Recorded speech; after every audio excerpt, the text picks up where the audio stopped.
গরমে যেতে অতিষ্ঠ হয়ে গেলাম। আর বলবেন না রামপ্রধান বাবু, একেতে প্রচন্ড গরম, তার উপর আবার লোডশেডিং। গরম আসতে না আসতেই লোডশেডিং শুরু হয়ে গেল। আমি লোডশেডিং এর কথা বলছি না কিশোর। তা তাহলে শুনলাম বিলপুর গ্রামের উত্তর পাশের জঙ্গলে মাথা কাটা লাশ পাওয়া গিয়েছে। ঘটনা কি সত্যি নাকি?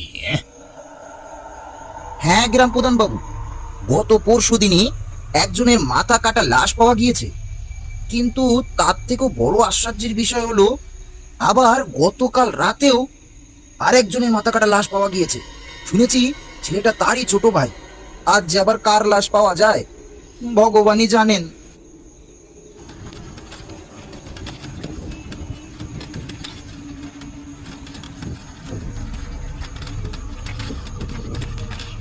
দাদা, রিক্সাটা একটু জোরে চালাও দেখি। চৈত্র মাসের প্রচন্ড গরম পড়েছে। আমি ওনাদের কাছে যেতেই গ্রাম প্রধান বাবুকে একটি নমস্কার না জানালে বিষয়টি ভালো দেখায় না। আমি রিক্সা থেকে নেমে গ্রাম প্রধান বাবুর দিকে এগিয়ে যেতে লাগলাম। নমস্কার কাকাবাবু। নমস্কার নমস্কার। বিমল যে, এত রাত হলো যে তোমার ফিরতে? সকলে বড় বড় চোখে বেশ অবাক দৃষ্টিতে আমার দিকে তাকিয়ে রইল। সকলের মুখ চোখ শুকনো দেখাচ্ছিল, কারো মুখে কোনো কথা নেই। আর বলবেন না কাকাবাবু, ট্রেনটি ভীষণ লেট করেছে। তোমাকে যে কি বলে আশ্বাস দেব তা ভেবে পাচ্ছি না। গ্রামে একটির পর একটি মৃত্যু হয়েই চলেছে। মৃত্যু তো সকলকে মেনে নিতে হবে, সকলকে এই পৃথিবী ছেড়ে চলে যেতে হবে একসময়। কিন্তু এভাবে যে আমাদের পরিবার থেকে একের পর এক মৃত্যু হচ্ছে, এটি রহস্যজনক ব্যাপার। গ্রাম প্রধান চুপচাপ পিড়িতে একটি দীর্ঘ টান দিয়ে আমাকে বললেন, তা ঠিক বলেছ। যাক, তুমি আর এখানে দেরি করো না, অনেক রাত হয়েছে। তোমাকে তো আবার বিলপুর জঙ্গল পার করে বাড়ি ফিরতে হবে। যাও যাও, এক্ষুনি রওনা দাও। তাহলে আসছি কাকাবাবু।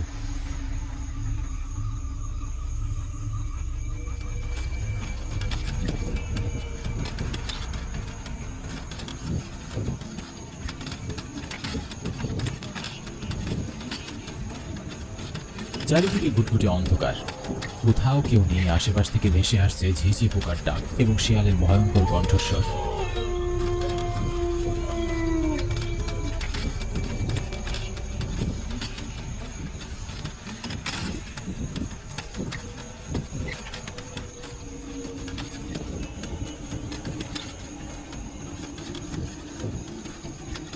আশেপাশে মানুষের অস্তিত্ব দেখতে পাচ্ছি না। বাড়ির কথা ভেবে খুব দুশ্চিন্তা হচ্ছে। কেমন করে সামলাবো আমি সবাইকে?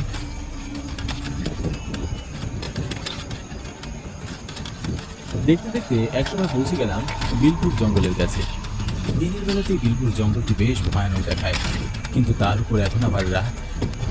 এই সেই বিলপুর জঙ্গল যেখানে আমার বড় বাবা এবং কাকার লাশ পাওয়া গিয়েছে।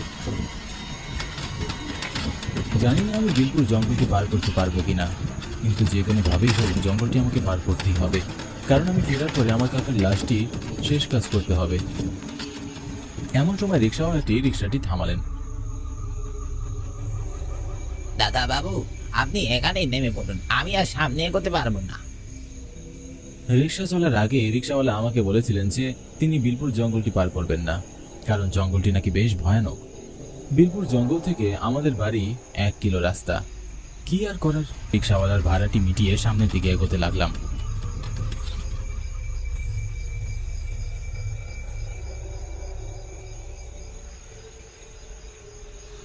শিয়ালগুলো খুব ভয়ঙ্কর সুরে ডাকছে।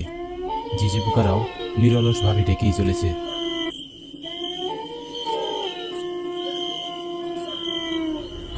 ধীরে ধীরে আমার মনের হৃৎপিণ্ডটি দ্বিগুণ গতিতে চলতে শুরু করলো।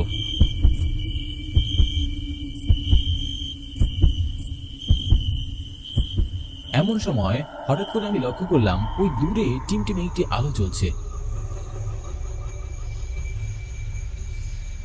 আমার আর বুঝতে বাকি রইল না যে এটি হরিনাথ কাকার চায়ের দোকান। বিগত 32 বছর থেকে হরিনাথ কাকা এই জঙ্গলের মাঝে চায়ের দোকান করছেন। দুটি গ্রাম মিলে হাটে যাবার এই একটি মাত্র রাস্তা, বিলপুর জঙ্গলের রাস্তা। তাই হাটের দিনগুলোতে হরিনাথ কাকার বেচা বেশ ভালো। কিন্তু এত রাতে যে হরিনাথ কাকার চায়ের দোকান খোলা পাবো তা কখনো ভাবিনি। যাক, ভালোই হয়েছে, মনের ভয়টা কিছুটা হলেও কমলো। হরিনাথ কাকা আমাকে ছোটকাল থেকে অনেক ভালোবাসেন। ছোটবেলায় যখন দৌড়ে ওনার দোকানে চা খেতে আসতাম, তখন তিনি আমার দু হাতে দুটো লাড্ডু ধরিয়ে দিত।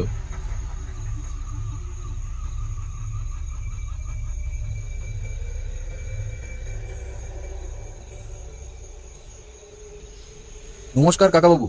কি গো কাকা, কেমন আছো? বেচাকেনা কেমন চলছে? আর তোমার শরীরের অবস্থা কেমন? হরনাথ কাকার এই পৃথিবীতে আপন বলতে কেউ নেই। পরিবারহীন একা মানুষ তিনি। খিদে পেলে বাড়িতে গিয়ে রান্না করে খেতেন, কখনো বা না খেয়ে চায়ের দোকানে ঘুমিয়ে পড়তেন। বয়সের ভারে তিনি অনেকটা দুর্বল হয়ে পড়েছেন। কিছুক্ষণ চুপ থেকে হরিনাথ কাকা আমাকে বললেন, নমস্কার নমস্কার। একদমই ভালো নেই বেচা কেনা, খারাপ শরীর, চলছে ভাঙ্গা গাড়ির মতো। তো তুমি এত রাতে করতে গেলে? কাকা, আপনার কি মন খারাপ? চারিদিকে দুষ্ট লোক চেয়ে গেছে, বেচা কেনার অবস্থা ভালো নয়, চা খেয়ে কেউ টাকা দিতে চায় না। কাকা, আমাকে এক কাপ চা দাও তো। আর তোমার হাতের কড়া লিকার চা বড্ড মিস করি। কলকাতায় ওই কি সব মেশিনের চা আর ভালো লাগে না। কাকা চুপ রইলেন। আমি ভালো করে লক্ষ্য করলাম আমার দিকে বড় বড় চোখ করে তাকিয়ে রয়েছেন। ওনার চাহনিতে কেন যেন আমার বড্ড ভয় করছিল। এমন একটা ভাব যেন আমি ওনার কাছে বড় অচেনা। লাল লাল চোখ, চোখ মুখে রাগান্বিত ছাপ। খানিকক্ষণ বাদে কাকা একটা চায়ের কাপ হাতে নিয়ে আমার দিকে এগিয়ে দিয়ে বললেন, তোমাকে একটা গল্প বলি, তুমি শুনবে? হ্যাঁ কাকা, বলুন, কেন শুনবো না। গত 7 দিন আগে আমার দোকানে একজন মাতাল লোক এসেছিল।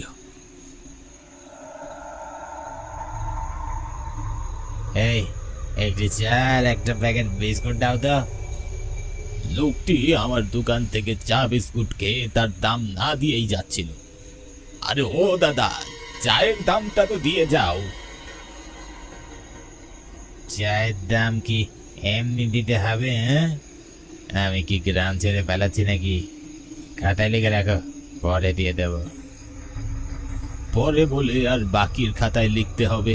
খাতা শেষ হয়ে গেল, কিন্তু তাও তুমি পয়সা দাওনি। গত 1 বছর থেকে একটি পয়সাও পরিশোধ করনি। আজ কিছুতেই আমি তোমাকে বাকি খেয়ে যেতে দেব না। আমার পয়সা নিয়ে তবেই তুমি যাবে। হরিনাথ, বড্ড বাড়াবাড়ি করছিস হরিনাথ।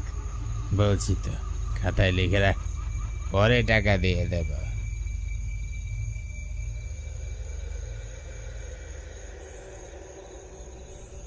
না দাদা, আমার টাকা তুমি আজই দিবে।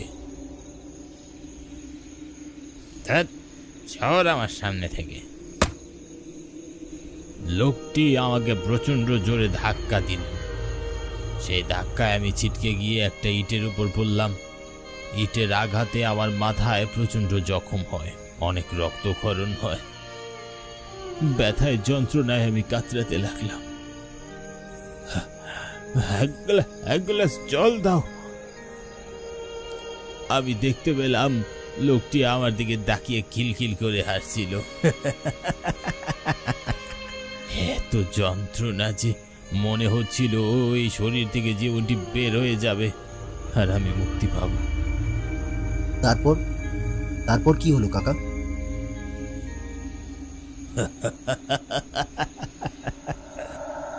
আমি ভালো করে লক্ষ্য করে দেখলাম হরিনাথ কাকার চেহারাটি বিভৎস রূপ ধারণ করেছে।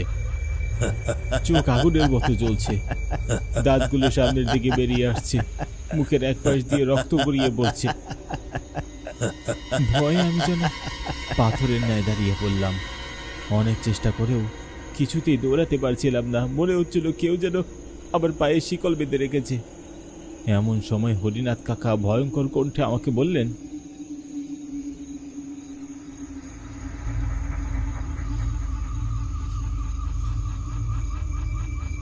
আমি ধীরে ধীরে সেখানেই মারা গেলাম।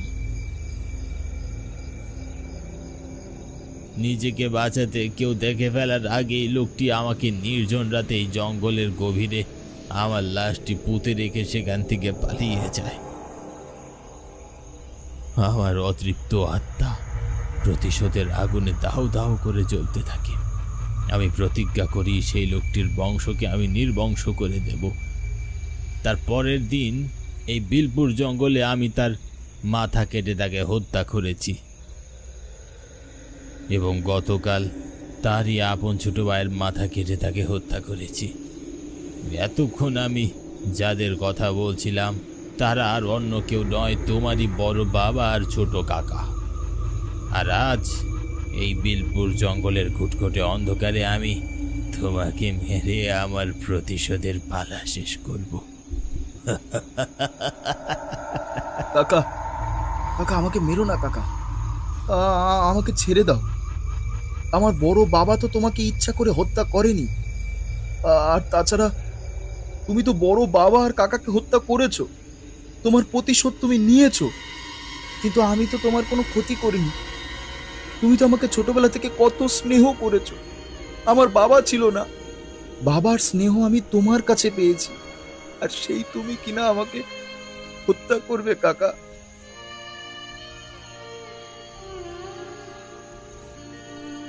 আমার কথাগুলো হরিনাথ কাকার হৃদয়ে গিয়ে লাগলো। ওনার চোখ দিয়ে অশ্রু গড়িয়ে পড়তে লাগলো। ভেজা গলায় কাকা নরম করে বললেন, বিমল, তুই তোর বড় বাবার কাকার মতো নস, তুই খুব ভালো। আমি তোকে অনেক ভালোবাসি। এই বিলপুর গ্রামে তুই একমাত্র আপনজন ছিলি। তোকে আমি মারবো না। তুই যা, বাড়ি ফিরে যা এবং সব সময় সৎ পথে থাকবি।